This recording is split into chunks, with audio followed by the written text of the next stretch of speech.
Olá, uma ótima noite para você que acompanha a nossa programação Graça e Paz. Seja muito bem-vindo a mais uma edição do melhor debate teológico da televisão brasileira. O Vejam Só está no ar e para você que curte, já se prepara aí. Hoje vamos revisitar um daqueles temas clássicos do programa e com certeza aprender e crescer um pouco mais no conhecimento, e você é meu convidado mais do que especial, tá bom? Fica ligadinho aí para a gente poder juntos conversar sobre essa questão, que é uma polêmica, na verdade, dentro dos âmbitos teológicos, e você vai com certeza nos ajudar nessa conversa também, tá bom? Já deixo aqui para você meu perfil lá no Instagram, @zeca_pereira. Um privilégio receber a sua mensagem, o seu carinho por lá. Quero aproveitar também esse momento e já deixar registrado aqui um abraço para Maria Aparecida. Ela é lá de Goiânia, a capital do estado de Goiás, e nos acompanha aqui todos os dias. Ela está ligadinha no Vejam Só. Ela sempre me manda mensagem lá no Instagram também, repercutindo os temas que são abordados. E ela falou: poxa, Zé, que eu assisto todo dia, você nunca me mandou um abraço. Pronto, agora o abraço está dado. Obrigado, minha irmã, pelo carinho, pela audiência. Não só a Maria, né, mas no nome dela, representando todos aqueles que nos assistem e nos acompanham aqui diariamente. Obrigado pelo carinho, tá bom? E fica o convite para você passar por lá também e deixar a sua mensagem, tá certo? Bom, feito aqui o momento dos abraços, deixa eu apresentar os meus convidados para a gente começar a nossa conversa de hoje. Com muita alegria que nós novamente recebemos aqui nos nossos estúdios o professor Carlos Valério. Ele que é do Instituto AMES, Amor às Escrituras. Graça e paz, meu irmão, seja muito bem-vindo. Ótima noite. Zeca. Prazer reencontrá-lo, irmão. Prazer reencontrar você mais uma vez. Prazer conhecer também o meu irmão ali, Alan. É motivo de muita alegria estar novamente sentado onde grandes homens de Deus se sentam. Amém, amém. Obrigado pelo carinho. Reservar um espacinho na agenda para a gente poder conversar. Bom, antes da gente entrar nas polêmicas teológicas, vou pedir as informações do Instituto, professor. E quem tiver interesse, quiser conhecer um pouquinho do trabalho dos irmãos lá, por favor. Bom, o Instituto Teológico AMES, ele fica localizado ali, nós temos núcleos em Nova Odessa, em Sumaré e também em Hortolândia. São pequenas cidades localizadas no estado de São Paulo. Também gostaria aqui de divulgar a nossa igreja, que é a Igreja Palavra de Vida, fica na cidade de Sumaré. Nós temos cultos às terças-feiras, quinta-feiras, 7h30, domingo às 9 horas da manhã, escolas dominicais, e às 6 horas da tarde, culto com a família. Nós estamos localizados na Avenida Flávia Sef Maluf, número 2282. Vai ser um prazer receber você tanto em nossa igreja como no Instituto AMES. Boa, obrigado novamente pelo carinho. E para você que tiver interesse, quiser outras informações da igreja, do Instituto, nós vamos deixar o contato que o professor disponibilizou, que já apareceu inclusive aí para você, salvo também lá no nosso perfil oficial do Instagram, no @programa Vejam Só. Chega por lá para você ter acesso às informações, tá certo? E nós temos também o privilégio de receber na noite de hoje o reverendo Alan Pellegrinello, ele que é ministro da Igreja Presbiteriana do Brasil. Graça e paz, meu irmão, seja muito bem-vindo, uma ótima noite. Prazer recebê-lo aqui no Vejam Só. Graça e paz, meu irmão. Prazer em conhecê-lo, prazer em conhecer o professor Carlos. É uma alegria estar aqui para poder conversar sobre temas concernentes às Escrituras. E o Vejam Só fez parte da minha conversão também. E eu me tornei calvinista assistindo esse programa aqui, olha só. Rapaz, já jogou a primeira sementinha da polêmica no programa de hoje. Programa que nós vamos tratar um pouquinho sobre essas questões calvinistas e arminianas, mas isso é para daqui a pouco. Antes, vou pedir para o irmão também passar as referências da igreja, reverendo, por favor. Ok, nós estamos localizados ali em Leme, no interior de São Paulo. Sou pastor da Igreja Presbiteriana Manancial de Leme. A igreja fica situada no bairro Cidade Jardim. Boa. O endereço é Avenida José Antônio Fercem, 55. Fica bem em frente ao estádio do Lemense. Os nossos cultos são às 19 horas, aos domingos. E domingo pela manhã nós temos a Escola Bíblica Dominical. Quarta-feira temos estudo bíblico também. Então você aí de Leme está mais que convidado para participar da Igreja Presbiteriana Manancial. Benção, bom, fica aí também o convite. Mas a igreja na frente do estádio, já dá para ir para a igreja e depois ir para o jogo já. Exatamente. Lemense, que legal. Legal, boa. Obrigado, pastor, pelo carinho. Os contatos que o reverendo Alan também disponibilizou aqui pra gente, pessoal e da igreja, já apareceram para você e nós vamos deixar salvo no nosso perfil oficial do Instagram. Então, se você é da região, tiver interesse em conhecer melhor o ministério dos nossos irmãos ali, fique à vontade para poder acessar esses canais e é por lá que você vai pegar as informações, tá bom? Vamos colocar na tela, então, o tema da nossa conversa de hoje, que é um tema clássico, né, como eu já adiantei, aqui do Vejam Só, onde nós vamos responder a seguinte, ou melhor, nós vamos tentar responder essa pergunta, né? É possível resistir à graça de Deus? É um tema, obviamente, que envolve o pensamento calvinista, arminiano, e os meus convidados vão aprofundar essas questões. O professor Carlos vai iniciar respondendo, depois o reverendo Alain, nessa primeira fala, indicando o caminho que eles vão seguir e, obviamente, que de maneira introdutória, colocando algumas ideias que eles vão defender durante o programa, tá bom? Depois, na sequência, eu vou colocar a enquete para você participar. Vamos lá, professor Carlos.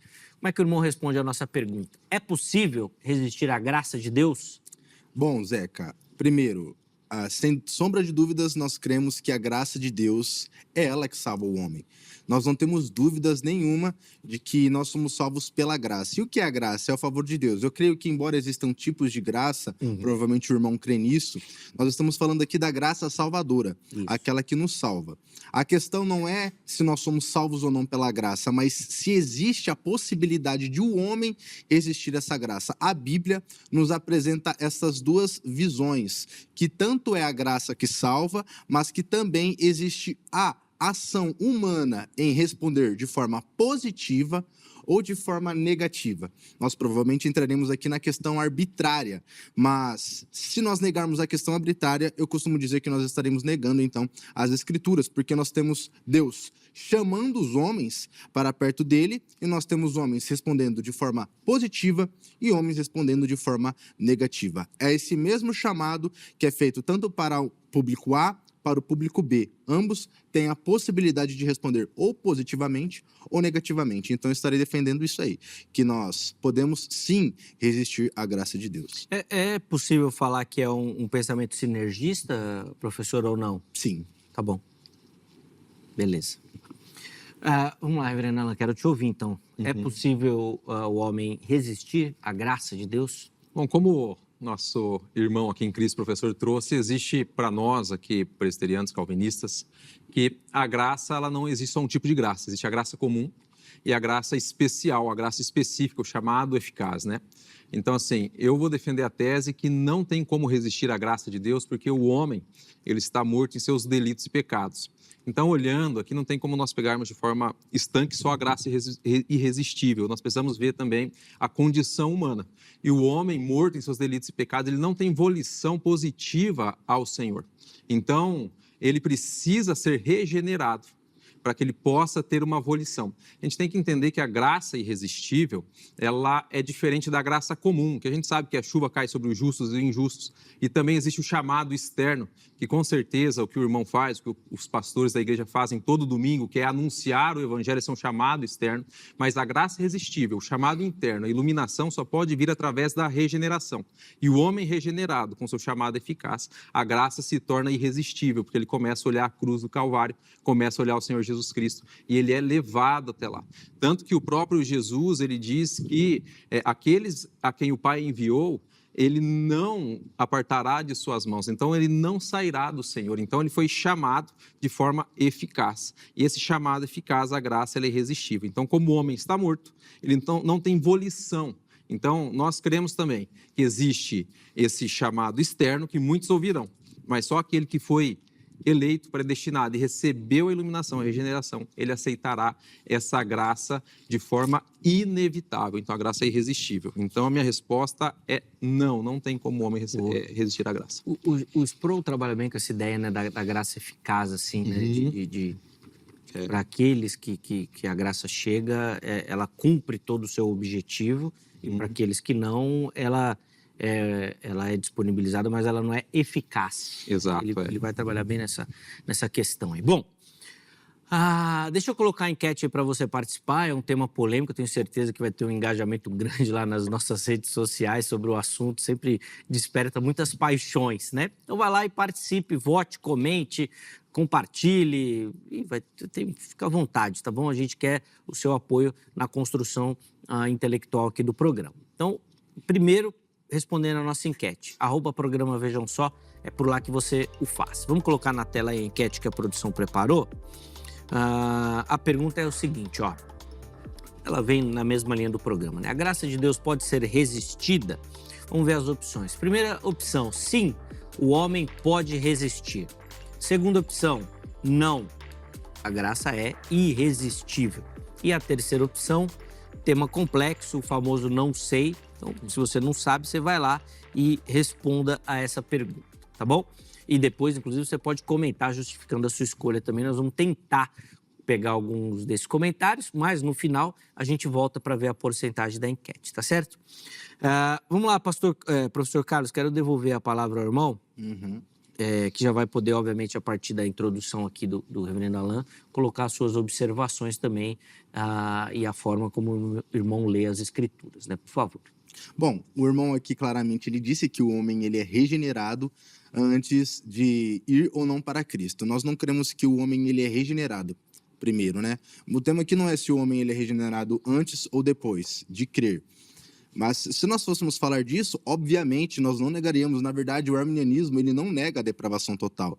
Tem algumas pessoas que até dizem que quando o primeiro ponto é comparado entre Jacó Armínio e João Calvino, eles concordam. A diferença é que existe ali no final da depravação total na visão de Jacó Armínio e nas nossas, aquilo que nós chamamos de graça preveniente, que é Deus ele vai até o homem, e o homem, então, ele consegue ter o seu poder de escolha liberto a partir de que o Espírito Santo o auxilie, dando ele, sim, uma resposta positiva ou negativa. Mas vamos para as Escrituras. Eu gostaria de abrir aqui a minha Bíblia em Atos, capítulo 7... Não, pode dar referência. Pode dar referência? Atos, capítulo 7, versículo 51, onde Estevão ele está pregando antes de ser martirizado, e ele diz: homens teimosos, incircuncisos de coração e ouvido, vocês sempre resistem ao Espírito Santo, como fizeram os vossos pais, e assim também vocês fazem. Ele dizem, no versículo 53, vocês receberam a lei por meio dos anjos e não aguardaste. Então nós temos pessoas que conheciam a Deus, mas que resistiram a Deus. Pessoas, até que eu posso afirmar aqui, Zeca, que receberam o Espírito Santo, não rejeitaram, mas depois de sua conversão, o rejeitam. E nós temos casos assim na Bíblia, no Novo Testamento, vários casos como esse, de pessoas que recebem o Espírito Santo, como Hebreus capítulo 6 diz, pessoas que foram participantes, pessoas que foram iluminadas, pessoas que provaram da palavra, do pão, mas pessoas que negaram, retrocederam.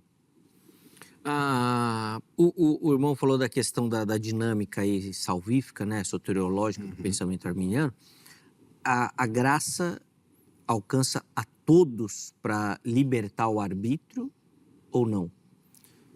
Aqueles que ouvem o evangelho somente. Tá. Aqueles que ouvem o evangelho, a partir dessa escuta, eles têm o seu arbítrio liberto para decidirem ou não. Sim, porque a fé vem pelo ouvir e pelo ouvir a palavra de Deus. Perfeito. Se eu falar que é todos, tem pessoas que nunca ouviram o evangelho, né? Entendi. Boa, tá bom. Acho que é bom porque daí fica didaticamente mais claro a linha, né, o raciocínio do professor Carlos. Bom, reverendo Alain, o irmão já tem bastante material aí para trabalhar também. E eu tinha até anotado aqui, depois, se sobrar um tempinho, eu queria que o irmão falasse sobre essa questão arbitrária que o professor Carlos colocou, que pro calvinista é sempre uma polêmica, né? O livre-arbítrio, né? Bom, por favor. É interessante o que o irmão traz é que entende a depravação total, né? Quando a gente entende a depravação total é que todas as faculdades do ser humano foram mortas, ele não consegue se achegar até Deus. A nossa diferença do calvinismo e do arminianismo é que ficou um resquício, né? Uma centelha, ainda ele tem um pouco de vontade, né? A mesma liberdade que o Adão tinha no Éden ficou um pouco ainda. Nós entendemos que ele está morto, né? Por exemplo, a morte, ela está findada em todas as suas faculdades, ele não está apenas doente. O doente ele tem chance ainda. É como quando Jesus ele chama Lázaro para fora, Lázaro ele ouviu o chamado e foi, porque ele está morto. O morto ele não tem vontade própria. Então a gente entende isso. Por exemplo, o próprio Jesus, quando ele chama Lázaro, por que ele fala Lázaro vem para fora? Porque se ele fala assim, mortos vem para fora, todos virão. Então o chamado é eficaz para ele.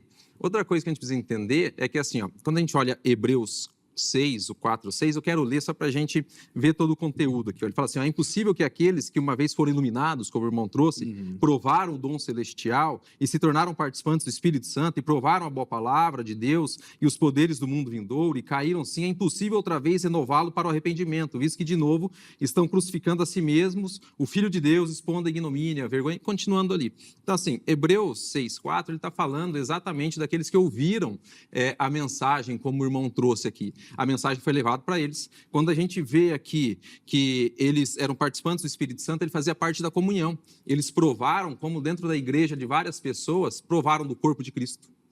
Provaram de ser iluminados pela palavra. Né? O meu irmão Carlos é professor e a gente sabe que a palavra aluno é aquele que é sem luz. Então, ele recebeu o conhecimento da verdade. Por receber o conhecimento da verdade não significa que ele foi convertido, ele foi exposto ao conhecimento da verdade. Mas ele não recebeu a graça, a eficácia e a conversão. As escamas dos seus olhos não foram retiradas. Né?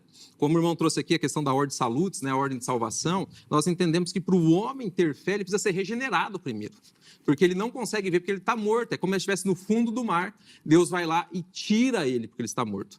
O arminianismo, ele entende que o homem está no fundo do mar, mas ele está com a mão levantada para Deus tirar. A gente entende que ele não tem mais essa força da mão levantada, ele vai lá embaixo.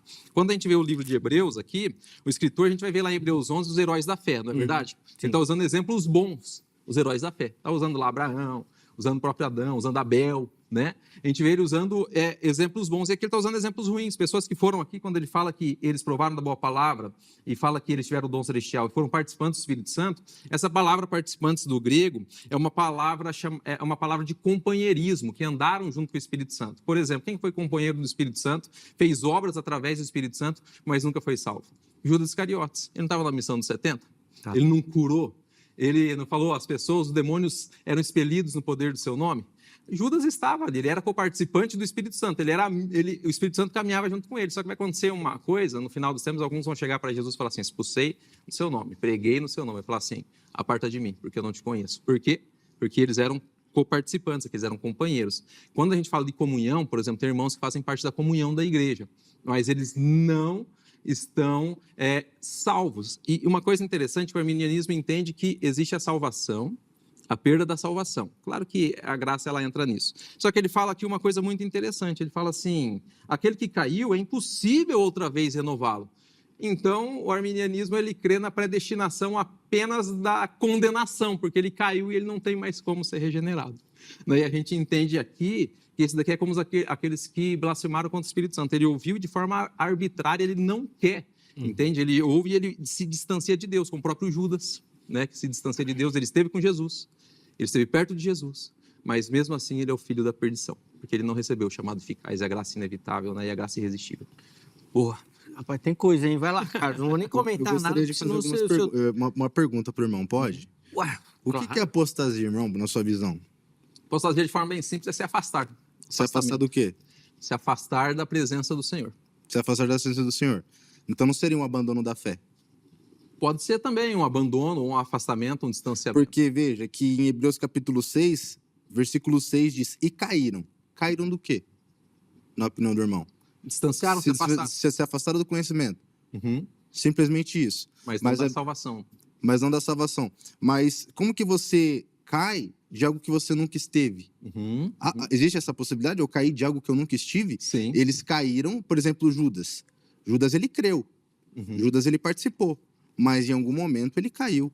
Eu gostaria aqui de responder o irmão quando ele diz sobre que o arminianismo crê somente na predestinação para a condenação. Eu gostaria que ele apresentasse documentos, então, que dizem isso, porque nós não cremos nisso.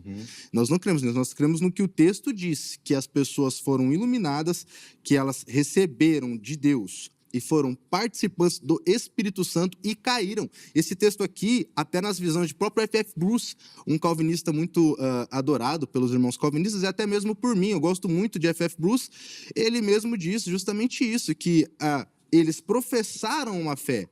Entendeu? Diz que eles não só professaram uma fé, mas que a apostasia é o abandono da fé. Não é um afastamento de algo que você conheceu, mas é o abandono da fé. E que fé é essa? Essa fé estava em quem? Essa fé estava em Jesus Cristo. Essa fé estava no nosso Senhor. Outro ponto, nós não cremos que a predestinação ela é somente para aqueles que estão condenados.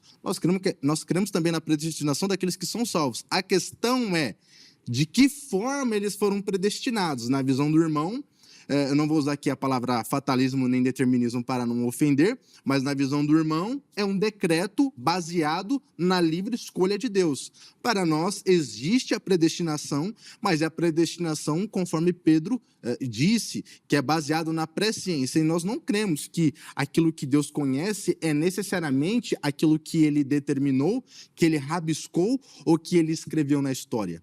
Entende? Nós entendemos totalmente diferente. Então, nós cremos sim na predestinação dos salvos, dos condenados e também dos salvos. Temos aqui, pastor, irmão Zeca, outro texto aqui, Mateus capítulo 23, versículo 37, defendendo ainda, até porque se a gente for partir por esses lados, a gente vai acabar entrando em outros temas. Se a regeneração ela é depois ou quando o homem começa a crer. Para não fugir do tema, que o tema é se o homem pode ou não resistir à graça de Deus, vamos para outros textos, como por exemplo, Mateus capítulo 23, versículo 37, onde o próprio Cristo olha para os filhos de Jerusalém, olha para os eleitos, porque João, ele começa dizendo que Jesus veio para quem?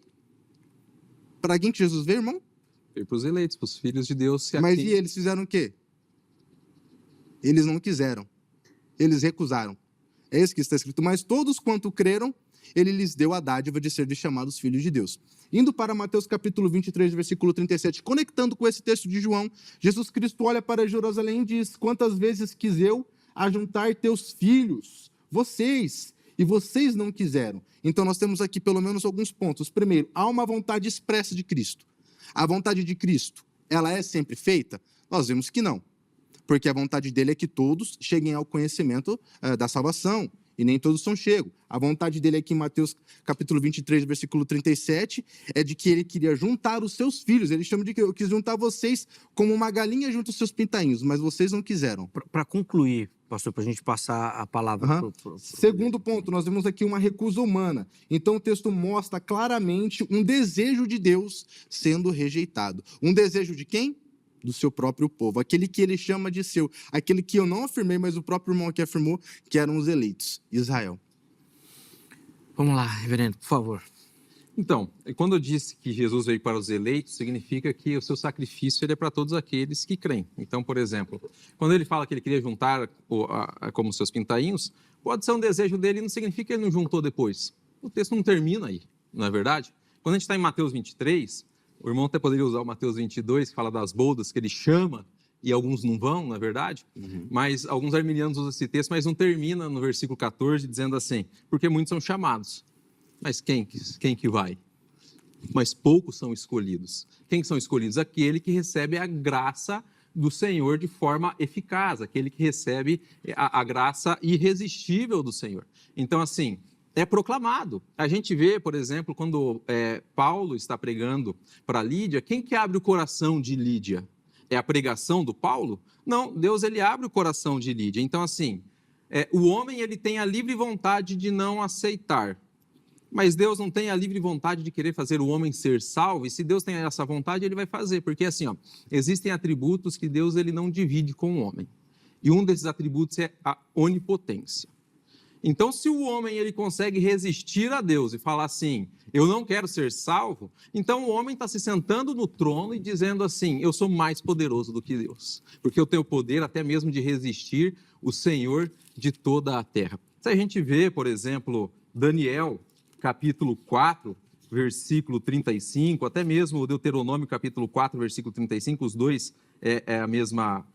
o mesmo capítulo e versículo, fala assim, a ti foi mostrado para que soubesse que o Senhor é Deus, e nenhum outro há, senão Ele. Do céu te fez ouvir a sua voz para te ensinar, e sobre a terra mostrou o seu grande fogo, e do meio do fogo ouviste as suas palavras. Então a gente vê que Deus ele é onipotente, nada foge do seu controle. O que Ele quiser fazer, Ele vai fazer. O interessante é que assim, a gente pode falar da liberdade do homem de não querer crer, isso é tranquilo.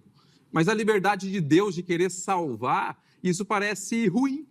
Isso é algo bom, porque a gente vê esse chamado eficaz. Então, no versículo 22 de Mateus, a gente vê que poucos foram chamados, mas muitos foram chamados, mas poucos receberam, foram escolhidos. Por quê? Porque nas igrejas acontece isso sempre. A proclamação, Deus ele proclamar o evangelho ali para aqueles judeus, mas significa que depois daquilo eles não foram salvos? A gente não sabe, não é verdade? Se a gente for ver, por exemplo, Jacó, no Vale de Jaboque, o que acontece? Ele foge a vida inteira de Deus. A vida inteira ele está fugindo de Deus. Chega no final que a gente vê uma teofania, que aparece o anjo do Senhor e ele briga com o Senhor. Ele está lutando contra Deus ali. Quando Deus toca na sua coxa, o que acontece com Jacó? Ele fala assim, ele não deixa Deus ir. Ele fala assim, eu não vou deixar você subir até o Senhor dar a minha bênção. Por quê? Porque ele recebeu a graça irresistível do Senhor. A vida toda ele fugiu de Deus. Mas quando o chamado eficaz tocou no seu coração, quando Deus desnudou o seu coração e ele conseguiu olhar para a cruz ensanguentada de Cristo, ele vai até Jesus, porque a graça é irresistível. Muitos, e eu concordo com o irmão, que existem graças diferentes, a graça comum, mas acontece o chamado externo. O chamado externo está aí, o tempo todo. Mas o chamado interno só vem quando Deus desnuda o coração do homem. Uma iniciativa do próprio Deus e que ele o faz sem resistência posterior, né? Vamos lá, professor Carlos, por favor. Bom, a questão, como eu disse aqui, é soberania de Deus. O irmão enxerga a soberania de Deus como, não o irmão em si só, mas eu entendo que a maioria dos calvinistas como uma tirania. O que é tirania? É quando alguém força alguém fazer algo sem a sua vontade, ok? Então, na soberania de Deus para o irmão, basicamente Deus quer que isso aconteça e isso vai acontecer. Nós não entendemos dessa forma, porque a Bíblia mostra justamente, quando ele diz assim, quantas vezes eu quis, o senhor falou justamente o quê? Nós não sabemos se eles não quiseram futuramente, mas aqui não está falando só de um texto do presente, está falando do texto de um passado. Quando, por exemplo, Jesus Cristo ele chega a um jovem, na verdade, um homem chega a Jesus Cristo dizendo, o que eu faço para herdar a vida eterna? Jesus Cristo faz o mesmo chamado para ele que ele fez para quem? Para os 12 apóstolos, vem e segue-me. É claro que no texto ele diz, vai, vende tudo que tens, já cumpre os mandamentos? Então vai, vende tudo que você tem e me segue. O jovem rico não segue. E o chamado ali foi um chamado geral, sendo que só tinha ele ali junto com Jesus? Ou o chamado foi um chamado eficaz? Eu sei que a crucificação, Jesus Cristo, a morte dele é para todos. Eu creio que ela é para todos, mas é eficaz somente para aqueles que creem. Mas a possibilidade da salvação, ela é para todos. E se eu creio que a possibilidade da salvação é para todos, é claro que a palavra todos só é conveniente em alguns textos para os irmãos. A palavra todos nem sempre é todos. Eles vão dizer que é uma palavra polissêmica, etc., mas ok. Nós cremos que a soberania de Deus não está incisiva em ele decretar algo e aquilo não acontecer. Nós cremos que existem decretos de Deus, por exemplo, a vinda de Jesus Cristo é um decreto, o plano da redenção, ele é um decreto, mas que não são todas as ações humanas decretadas. A soberania de Deus não está ligada a Deus ele forçar o homem a ser salvo. Ele quer que o homem seja salvo. Se ele não quisesse, ele não chamaria todos, mas ele chama a todos para serem salvos. Ele diz, quantas vezes não quis juntar vocês? Como eu digo e eu repito, esse quantos ali em Mateus capítulo 27, não é todos? E esse quantos aí é o quê? Passado, presente, futuro? Eu entendo que aquilo ali, irmão Zeca, irmão Alan, é justamente um chamado de Deus, mostrando que existe a resistência humana. Ainda em Atos capítulo 7, versículo 51, que é um texto que eu creio que é um texto forte, que mostra que eles resistem. A pregação ali de Estevão era para quem? Era para judeus. A pregação era para judeus. E o irmão próprio disse que os judeus eram um povo eleito. Ele afirmou que era um povo eleito, baseado em João capítulo 1. Mas é um povo que não quis, é um povo que rejeitou. E o que nós fazemos com essa rejeição? Deus não quis salvar eles? Se Deus não quis, por que está escrito que ele quis? Como que o irmão interpreta isso? Vamos lá, reverendo. Vamos lá. E aí, depois da fala do reverendo, nós vamos chamar um intervalo, tá? Legal. Favor, é bom entender, a gente pensar não apenas no silogismo humano, pensar com o pensamento de Deus, né? Eu sei que é difícil a gente chegar no pensamento de Deus, mas usar a questão da tirania de Deus por querer salvar aqueles que estão perdidos, eu não vejo como tirania, eu vejo como graça irresistível. E uma pergunta que o irmão trouxe sobre a tirania, sobre se Deus ele é um Deus tirano, Algumas pessoas estavam perguntando isso para o apóstolo Paulo lá em Romanos 9, e ele responde, o irmão Carlos responde, os irmãos estavam fazendo essas perguntas, e Deus ele fala sobre essa soberania. O que ele fala aqui em Romanos 9? Vou precisar ler para os irmãos entenderem. Quem diremos, pois? A injustiça da parte de Deus? De modo nenhum. Pois ele diz a Moisés, terei misericórdia de quem me aprouver ter misericórdia, e vou me compadecer de quem me aprouver ter compaixão. Assim, pois, não depende de quem quer ou de quem corre, mas de usar Deus a sua misericórdia. Porque a Escritura diz a Faraó, para isto mesmo te levantarei para mostrar em ti o meu poder e para que o meu nome seja anunciado por toda a terra.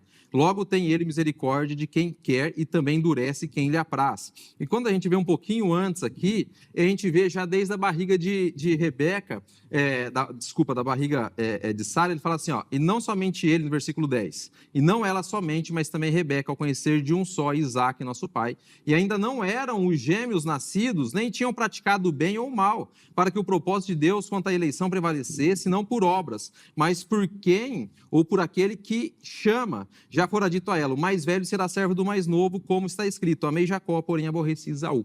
Então, assim, Deus na sua soberania, ele escolheu, tinha gêmeos ali, ele escolheu Jacó e se aborreceu de Esaú. Quem somos nós para dizer isso? Deus ele é mau por causa disso? Claro que não. Deus ele é bom, só que às vezes a gente pega no nosso pós-modernismo a questão de amor, a nossa lógica humana, dizendo que Deus não ama. Quando o jovem rico, o exemplo que o nosso irmão trouxe aqui, ele ouviu o chamado externo e ele volta, diz que Jesus ele amou ele. Não significa que Jesus ou o próprio Deus ele não ama aqueles que não foram salvos. Ele ama tanto que ele retira muitos para a salvação. Então, quando a gente vê, por exemplo, Atos 13, 48, que diz assim, creram todos que haviam sido destinados para a vida eterna. Então, creram aqueles que foram destinados. Então, se Deus quis, vamos supor, Deus quis, ele está esperando muito que as pessoas se convertam. Jesus morreu. Se Jesus morreu e alguns rejeitaram e não foram salvos, então Jesus fracassou, porque ele morreu por alguns e essas pessoas não foram salvas. O sacrifício dele não foi suficiente para pessoas que rejeitaram. Olha só que coisa triste. E eu creio no Cristo que morreu por todos aqueles a quem o Pai enviou para ele. Como está aqui em João 6,65, fala assim, por causa disso é que vos tenho dito, ninguém poderá vir a mim, se pelo Pai não lhe for concedido. Vir a Cristo depende da concessão divina, não da volição do homem, não da capacidade humana, porque senão a gente vai chegar num gnosticismo, a gente vai chegar assim, ó, eu tive mais iluminação do que você. Então, eu sou melhor do que o irmão Carlos, porque Deus me iluminou, eu entendo mais e assim eu aceitei. Nós somos todos iguais, todos mortos, que careciam da ressurreição de Deus. E ele escolheu aqueles que o aprouve, porque ele é Deus. E a pergunta que eu faço para os irmãos, e Deus fez para mim também, quem é o barro para falar para o oleiro o que ele deve fazer? Boa, vamos para o nosso intervalo. Na sequência a gente volta, inclusive na fala agora do pastor Alan, ele deixou, entre outros comentários, né, a questão da possibilidade do fracasso da missão de Cristo, né, que o professor Carlos vai responder na sequência, tá bom? No próximo bloco, fica ligadinho aí, tá certo?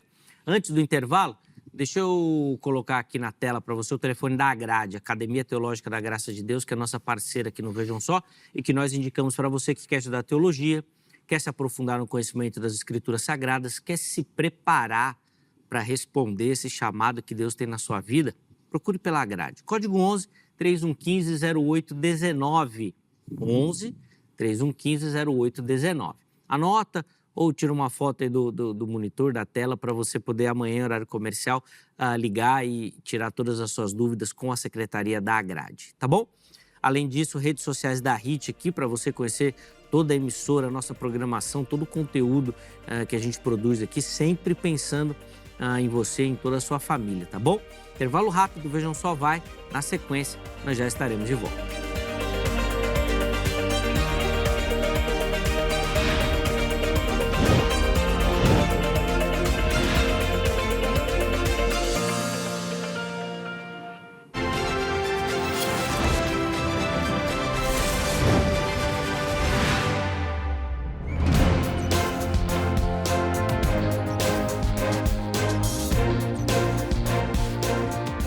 Muito bom, estamos de volta com o Vejam Só, intervalo rapidíssimo aí na nossa conversa, hoje falando sobre a possibilidade de resistir A Graça de Deus, professor Carlos Valério, reverendo Alan Pellegrinello, ambos já no primeiro bloco do programa deram as suas observações, contribuições, já uma conversa e um debate, né, de alto nível, assim, com reflexões acadêmicas bem interessantes. E agora, nesse bloco, nós vamos começar, professor Carlos, com a sua palavra, né? O seu tempo aqui. E nós vamos começar respondendo a seguinte pergunta, que foi deixada no final do primeiro bloco pelo reverendo Alan. Na sua visão, é possível afirmar que Jesus fracassou no seu ministério? Claro que não. Veja, enxergue a morte de Jesus Cristo como alguém que presenteia as pessoas. A recusa do presente não torna o presenteador egoísta ou falho. O presente está disposto para todas as pessoas. Se as pessoas não quiserem obter, você compra um presente para o seu filho. Vou fazer aqui uma analogia do nosso contexto. Você vai lá e compra um presente para o seu filho. O seu filho ele não quer esse presente. Problema dele. Você deu o presente para ele. Agora vamos ver, a falha está em quem? Em quem não quer receber o presente? Ou em quem deu o presente? A falha está no homem. A Bíblia mostra por várias vezes que o homem, ele próprio endurece o seu coração e Deus endurece o coração do homem, confirmando o homem, entregando ele ao seu próprio desejo, ou seja, o desejo já é do homem. O mesmo irmão disse aqui que que as pessoas já nascem mortas, o homem já nasce não querendo Deus. Eu costumo dizer, eu tenho meu bebezinho lá, eu falo para minha esposa, esse menino precisa de Jesus. Ele, não, mas ele não tem pecado, que pecado cometeu esse bebê? Eu falei, todos. Porque ele carece da glória de Deus, ele carece da graça de Deus. Agora, um dia ele precisará escolher se ele vai ou não servir a Deus. O próprio Josué, ele colocou essa pergunta na mesa, ele fez essa pergunta e colocou isso na mesa. Vocês escolhem quem vocês vão servir. Eu, porém, junto com a minha casa, serviremos ao Senhor. Mas vocês escolhem. Vocês decidem. Nós vemos claramente que teve pessoas que resolveram seguir, mas teve pessoas que resolveram retroceder. Agora eu gostaria de comentar sobre o texto que o irmão falou a respeito de Atos capítulo 13, versículo 48. Claro que ele citou vários textos e não tem como a gente responder todos. Mas veja, ouvindo isto, os gentios alegraram-se e glorificaram a palavra do Senhor. E todos os que haviam sido destinados para a vida eterna creram. Nós temos alguns pontos aqui, porque o ser destinado aqui não necessariamente significa estar somente designado, mas todos os que estavam dispostos. É por isso que alguns comentaristas vão dizer, alguns estudiosos, creram todos os que estavam dispostos para a vida eterna. Ou seja, não necessariamente é um decreto irresistível, mas pessoas abertas a mensagens enquanto outros a rejeitavam. Nós cremos sim na predestinação dos salvos. A questão é que Deus ele não predestina segundo como que eu posso dizer aqui? Deus ele é soberano e responde segundo as suas ele decreta segundo a sua soberania, mas a sua soberania não está baseada em um fatalismo. Não está baseada em um determinismo. É por isso que ele usa o próprio homem. É por isso que o senhor perguntou para mim no começo do programa se eu creio no sinergismo ou no monergismo. Sim. No sinergismo, porque nós temos Deus chamando o homem e quando ele chama dando a possibilidade. Quando Jesus Cristo, por exemplo, ele diz, segue-me, replico novamente. Teve pessoas que o seguiram, teve pessoas que o não seguiram. Se Jesus Cristo não quisesse que aquela pessoa não seguisse, por que ele chamou? Qual que é o sentido dele falar assim, Zeca, vem e me segue? Ele está te chamando, mas ele não quer que você segue ele? Qual que é o sentido dele dizer assim, irmão Alan, vem e me siga, me sirva? Ele está te chamando, mas ele não quer que você... Aí é uma contradição, não faz sentido. O próprio Cristo chamar e o próprio Cristo decretar. Não quero que você seja salvo, mas me segue. Não, mas eu não quero que você seja salvo. Não faz sentido. Legal. Não faz sentido, Alan? Faz sentido dentro de uma questão de lógica, mas nem toda a lógica ela é bíblica, não é verdade? Então, por exemplo, tem o teorema de Zenão, que ele fala assim, ó, do ponto A ao ponto B pode ser impossível de chegar. Sabe essa teoria? Uhum. A gente sabe que não é impossível, mas dentro da lógica dele, por exemplo, andei metade, metadezinha. Ele nunca vai chegar do ponto A ao B, mas a gente sabe que dentro da física chega do ponto A ao B. Então essa é a lógica humana. Mas vamos para a lógica das Escrituras. Romanos 8, 28, 29, fala assim, ó, sabemos que todas as coisas cooperam para o bem daqueles que amam a Deus, daqueles que são chamados segundo o seu propósito. O 29 diz assim, porquanto aos que de antemão conheceu, também os predestinou. Ele conheceu de antemão, predestinou. Para serem conformes à imagem do seu filho, a fim que ele seja primogênito entre muitos irmãos. E aos que predestinou, a esse também chamou. E aos que chamou, a esse também justificou. E aos que justificou, também o glorificou. Observe a sequência. Todos os predestinados, eles são chamados. Todos os chamados, eles são justificados. E todos os justificados serão glorificados. Não há perda nessa etapa. Entendeu? Por exemplo, ele chamou. Então, Jesus chamou aquele que ele conheceu de antemão, aquele que ouviu o chamado, ele vai ouvir e a graça vai ser irresistível. Por quê? Porque o chamado mencionado aqui não pode ser apenas um convite externo. Nós fazemos, como eu disse aqui, todos os domingos convites externos. Às vezes a gente está fazendo aqui, mas às vezes Deus não tirou as escamas dos olhos. Pois muitas pessoas ouvem esse convite, como o irmão trouxe, mas o convite foi apenas externo e ele rejeitou. Mas quando Deus desnuda, por exemplo, eu vou trazer um exemplo aqui. Se Deus ele bate na porta, eis que estou à porta e bato. Esse é um argumento legal dos arminianos. Por que o homem ele vai abrir a porta? Porque Deus desnudou o coração. Ele colocou um olho mágico, ele olhou e falou assim, agora é Jesus, cara, eu tenho que abrir. Por quê? Porque ele desnudou o coração do homem. Então trata-se de um chamado eficaz. O chamado dele é eficaz, exatamente o resultado que Deus determinou. Por exemplo, a gente fala do coração do homem, quando a gente fala assim sobre monergismo ou sinergismo, a gente entende que é monergismo por quê? Quando fala Ezequiel 36, 37, quem que coloca um coração de carne e tira o coração de pedra? É o homem na sua vontade? Deus, ele tira o coração de pedra e ele fala assim, eu vou te dar um novo coração, dar-vos-ei um novo coração e vou colocar dentro de vocês um espírito novo. Quem que faz isso? É o homem pela sua vontade? Não, é pela vontade de Deus retirar o coração. Então observe os verbos. Ele fala assim, dar-vos-ei, o presente que você falou. Ele não fala assim, oferecerei. Ele fala, eu vou te dar. E quando você recebe, é como seu filho recém-nascido mesmo. Ele precisa comer, ele não tem vontade própria, por exemplo, de ir lá e pegar a comida. Então você vai dar para ele, porque senão ele vai morrer. Não é verdade? A gente é assim, por isso que o próprio Jesus ele fala que o reino dos céus é dos pequeninos. Por quê? Porque a gente é totalmente dependente de Deus. Como o irmão trouxe aqui, não é porque a gente é inocente. A gente depende dele, a gente depende até que o Senhor tire o nosso coração de pedra e coloque o coração de carne. Então ele fala assim, eu darei. Então ele afirma assim, além dele afirmar que ele vai dar, ele vai fazer a gente andar nos estatutos dele. Então Deus ele é o mesmo que dá e é o mesmo que realiza. Então assim, para que a gente entenda, não é um fatalismo e não é um pré-determinismo e não é marionetismo. O homem ele não é violentado nas suas vontades, mas Deus ele tira a escama dos seus olhos e quando ele enxerga Jesus Cristo na cruz do Calvário, ele não resiste, ele precisa ir até Jesus. É isso.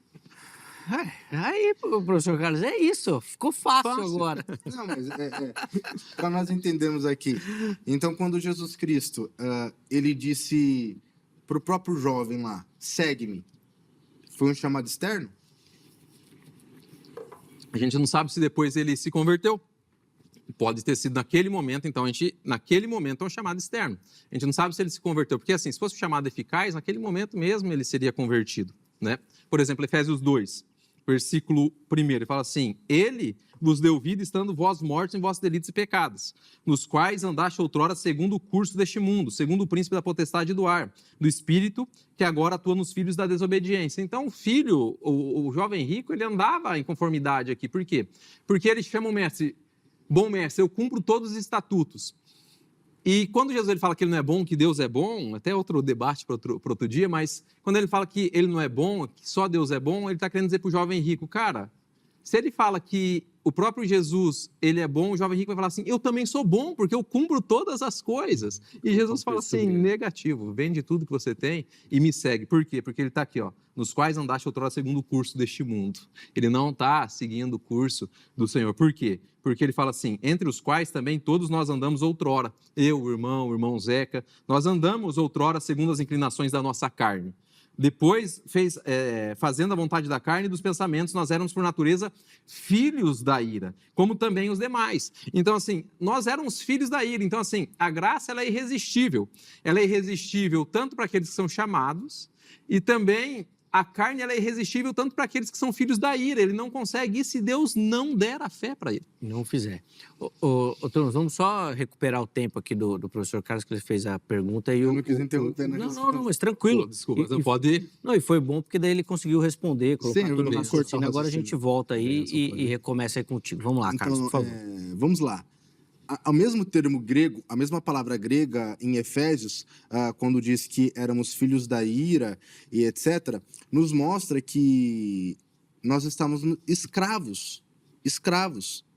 E outro ponto, quando o irmão aqui, ele citou Romanos 8,30, e os que predestinou, esses também chamou. O texto fala dos salvos, mas não de como alguém entra para esse grupo no sentido estrito. Deus, ele predestina. Mas veja, Paulo não está explicando em Romanos capítulo 8, versículo 30, se a graça pode ou não ser resistida. No texto não está falando que essa graça aí ela é irresistível. Outro ponto, não está falando sobre o mecanismo, ele está confortando os crentes dizendo, Deus completará a obra nos que estão em Cristo. Então o foco do texto é qual? Marquei 2 pontos, segurança do povo de Deus, mas não a irresistibilidade da graça. Jesus Cristo, ele se apresenta muitas vezes, principalmente nos evangelhos, como caminho e como porta. Ele é a porta da salvação, ele é o caminho da salvação, mas em Apocalipse nós temos ele também como aquele que bate na porta. O irmão falou que quem está do lado de dentro, Deus precisa iluminar a pessoa, e eu concordo com isso. Só que, por que Deus ele bate na porta de todas as pessoas que ouvem o evangelho e algumas pessoas, eu costumo dizer, Deus ele não precisaria bater na porta. Vamos usar essa analogia, Deus não precisaria bater na porta. Ele poderia simplesmente pegar aqui, ó, e abrir a maçaneta e entrar. Mas ele não faz isso. E por que ele não faz isso? Justamente porque ele não é um Deus tirano. Ele não força o Zeca a amá-lo. Ele atrai, mas esse atrair não é forçar. Esse atrair é oferecer. Estou aqui, Zeca, você me quer? Estou aqui, irmão Alan, você deseja? Ele tira de nós essa venda. Nós temos até aquela na caverna de Platão, né? Uhum. Ele tira de nós essa venda e então ele nos dá a escolha. A diferença é que para o irmão, todos aqueles que é retirado essa venda, obrigatoriamente precisam não resistir à graça de Deus. Mas quando ele tira a venda, não é para você necessariamente não resistir, mas é justamente para você conseguir fazer a escolha. No arminianismo nós cremos na depravação total, não parcial. Depravação total, é o primeiro ponto, a depravação ela é total. O homem só consegue dizer sim quando Deus tira esses caminhos, como o irmão disse. O homem só pode dizer sim quando Deus ele tira essa venda, quando Deus ele tira o homem de dentro dessa caverna. Aí sim o homem pode dizer sim, mas não de forma obrigatória. Eu tirei a venda, estou batendo na porta, mas você agora você pode me escolher. Antes do homem ouvir o evangelho, antes de Jesus Cristo ir até o homem, porque não é o homem que está indo em direção a Deus, é Deus que está indo em direção ao homem, o homem não consegue dizer sim a Deus. A resposta é sempre a mesma. Não, não e não. Por quê? Porque, como diz próprio Lutero, não nascido escravos, nós nascemos escravos, nós estamos presos dentro de uma cadeia. E um preso dentro de uma cadeia, ele não consegue, ele não tem liberdade de escolha. Ele não consegue escolher o que ele vai fazer. Mas a partir do momento que o carcereiro chega e abre aquela tranca, ele tem a escolha de ou continuar preso ou então de sair. Graças a Deus nós escolhemos sair para fora, mas escolhemos. Graças a Deus nós não resistimos, mas não resistimos por quê? Não resistimos por conta do nosso arbítrio, que foi liberto.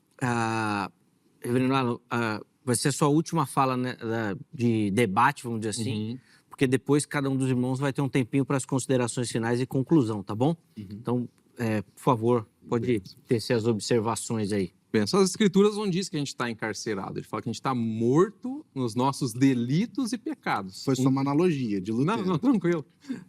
Quem sou eu para refutar Lutero? Mas olhando para as escrituras, ele fala que a gente não está preso, né? A gente está morto nos nossos delitos e pecados. Então a gente não tem volição positiva nenhuma. Então a gente só tem a volição positiva se Deus ele abrir o nosso coração. Por quê? Deus ele não violenta a vontade do homem, porque a soberania de Deus e a vontade, né, e a responsabilidade humana, elas andam lado a lado.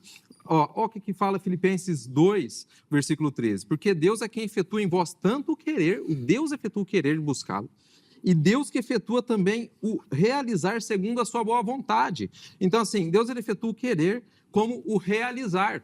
Aqui no texto a gente vê também que a gente vai trabalhando a nossa salvação. O que significa? A gente já conheceu a Deus e a gente vai trabalhando aquilo. Deus ele não tira a vontade do homem, porque ele opera tanto querer como realizar. Então, assim, quando a gente vê esse texto, a gente volta lá para Jesus, em João 10, 28 e 29, fala assim: eu lhe dou a vida eterna e vocês jamais perecerão, e ninguém as arrebatará da minha mão. Então, assim, quando a gente vê isso, a gente percebe que não tem como resistir à graça de Deus. A gente estava morto, aquela chave ela não foi aberta, a gente foi ressuscitado. E quando a gente vê sobre regeneração, é trazer a vida de volta. E trazer a vida de volta, a gente consegue olhar para o Senhor como o nosso suficiente Salvador, porque antes a gente estava morto. E morto não tem vontade, morto não tem desejo.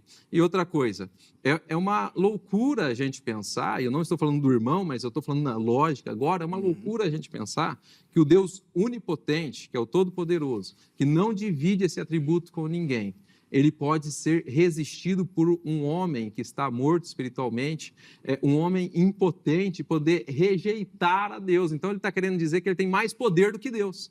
E Deus ele fala: não, eu opero em vocês tanto o querer como o realizar, porque nós estávamos mortos. Quem nos deu a fé foi o próprio Deus, não por obras para que ninguém se glorie, mas o próprio Deus dá a fé para a gente. Boa. Meus irmãos, nós vamos então para aquela fase dos comentários, ó. Considerações finais e conclusões, tá bom? 2 minutos para o senhor Carlos, depois 2 minutos para o reverendo Alan também, para a gente poder encerrar. Vamos lá, Carlos, por favor. Como gostaríamos de ter mais tempo aqui, né, sim, nem fala. Por exemplo, a Maria respondeu o texto de Filipenses: desenvolva, explicar na minha concepção o que é desenvolver a salvação.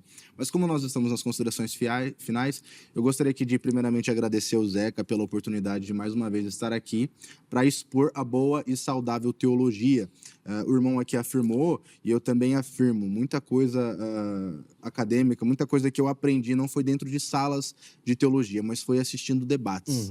Os debates, eles nos ensinam muito, e eu acredito que hoje o Vejam Só, como sempre, é o maior programa de debate deste Brasil. Obrigado. Bom, meus irmãos, eu gostaria aqui de concluir dizendo para vocês que vocês não resistam, assim como aqueles homens resistiram à vontade do Espírito Santo. Deus, ele quer te salvar, e ele não só quer, ele é o único que pode te salvar. Mas existe a necessidade de você abrir o seu coração para ele entrar. Então, não endureça o vosso coração, como o próprio Faraó endureceu, dizendo que ia libertar o povo, mas quando viu que o povo, quando viu que Deus, ele apaziguou ali as suas iras, ele então endureceu o seu coração e disse: não vou deixar esse povo embora. Pelo contrário, faça o contrário, deixe Deus entrar no seu coração. Você tem, sim, o poder de escolher e de dizer sim para Deus. A partir deste momento, Deus ele está abrindo, tirando as escamas dos seus olhos, tirando a venda dos seus olhos. Escolha o único e verdadeiro caminho, o Senhor Jesus Cristo. Obrigado, Zeca. Imagina, professor, eu que agradeço o carinho do irmão, a atenção com o programa, sempre um privilégio recebê-lo aqui e aprender contigo. Deus continue abençoando sua vida, espero te encontrar outras vezes por aqui também, tá bom? Reverendo Alan, por favor, 2 minutos também para as considerações finais e conclusão. É uma alegria estar aqui, né, com o irmão Carlos, com o irmão Zeca. Valeu. Muito legal a gente poder debater temas profundos da nossa teologia e também frágeis, né, na questão, e poder debater de alto nível, sem ofensas. Muito, muito obrigado, professor Carlos, pela palavra, pela oportunidade de poder debater com você. Obrigado, Zeca, pela oportunidade aqui também. E para dizer para os irmãos também que eu reconheço que os homens, ele pode recusar o chamado externo, ele pode, sim, resistir às advertências de Deus, como a gente viu aqui, mas ele não vai resistir à graça eficaz. Então, Deus ele tem esse chamado para você, e nessa noite, com certeza, você que está vendo, se você não é convertido ainda, Deus ele quer tirar as escamas dos seus olhos, vai colocar um coração novo em você, e você não se converterá a Deus, Deus converterá o seu coração. Mas é uma alegria estar aqui, Deus abençoe grandemente a sua vida, você aí em casa, e agradeço os irmãos aqui. Então, por isso, todo eleito virá Cristo, é nisso que eu creio, que a graça salvadora de Jesus jamais falha. Amém. Obrigado, Amém. reverendo Alan, pelo carinho, pela atenção. Espero reencontrá-lo outras vezes aqui, que o irmão tenha curtido a experiência, né, Legal. do debate também. Só para reforçar, o contato que nossos convidados disponibilizaram estão à sua disposição no nosso perfil oficial do Instagram, o @programa Vejam Só. Inclusive, vamos colocar o resultado da enquete aí rapidinho. A produção perguntou lá no Instagram, ó, a graça de Deus pode ser resistida? Vamos ver como ficaram os percentuais aí, ó. 56%, é isso? 56% afirmando que o homem pode resistir à graça de Deus. 38% afirmando que não, que a graça é irresistível. E 6% não sabem ainda, espero que o programa tenha ajudado de algum jeito. Bom, surpreendendo 0% das pessoas, a graça resistível ganhou a nossa enquete, né? Olha, tá vendo, meu irmão? Vou pegar o zap do irmão pra gente trocar. O pensamento majoritário da nossa teologia nacional. Mas eu quero agradecer a todo mundo que votou, que participou. Muito obrigado pelo carinho, por ajudar nessa construção. A edição de hoje fica por aqui. Amanhã, se Deus permitir, nós estaremos de volta com mais um Vejam Só. Um forte abraço e até a próxima.